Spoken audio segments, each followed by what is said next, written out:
Islamabad high court का बुशरा बीबी को Adiala jail मुंतकिल करने का हुक्म। अदालत ने बनी गाला को सब जेल करार देने का नोटिफिकेशन कलअदम करार दे दिया।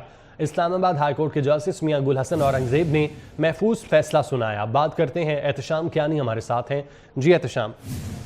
देखिए, बुशरा बीबी को तोशाखाना केस की जब सजा सुनाई गई तो उनको बनी गाला को सब जेल डिक्लेयर करके बुशरा बीबी को वहां मुंतकिल किया गया और उसके बाद उन्होंने इस्लामाबाद हाई कोर्ट में एक दरखास्त दायर की जिसमें मौक़िफ़ था कि बनी गाला को सब जेल करार देने का नोटिफिकेशन कलअदम करार दिया जाए और बुशरा बीबी बनी गाला से वापस अडयाला जेल मुंतकिल होना चाहती हैं। अदालत में दलाइल हुए, बुशरा बीबी के वकील के आर्गूमेंट्स हुए और ईद के बाद जब उसे हतमी तौर पर दलाइल के लिए रखा गया तो बुशरा बीबी के वकील पेश नहीं हो सके थे। अदालत में बरहमी का इजहार करते हुए दरखास्त अदम पैरवी पर खारिज कर दी थी, लेकिन उसके बाद उन्होंने दोबारा दरखास्त बहाली की दरखास्त दायर की।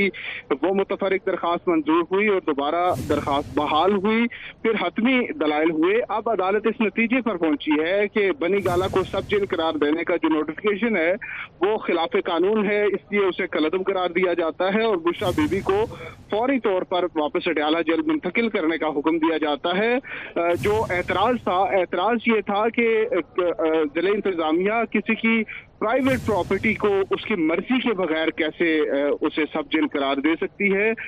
इस नुक्ते को अदालत ने भी माना और जस्टिस मियां गुल हसन औरंगजेब के ये रिमार्क्स थे कि एक शख्स अगर अपनी मर्जी से सब जेल में मुंतकिल होना चाहे तो वो तो अलग बात है, लेकिन अगर कोई खुद मुंतकिल नहीं होना चाहता, अडयाला जेल में रहना चाहती हैं वो, तो आप जबरदस्ती उनकी रिहाइश गाह को कैसे सब जेल करार दे सकते हैं। तो इस पर जो स्टेट काउंसिल थे वो कोर्ट को कोई ज्यादा मुतमईन नहीं कर सके, जिसके बाद अब अदालत इस नतीजे पर पहुंची कि सब जेल करार देने का नोटिफिकेशन गैर कानूनी है, कलअदम करार देकर बुशरा बीबी को अडयाला जेल वापस मुंतकिल कर दिया जाए। जी ठीक है एहतशाम, आपका बहुत शुक्रिया।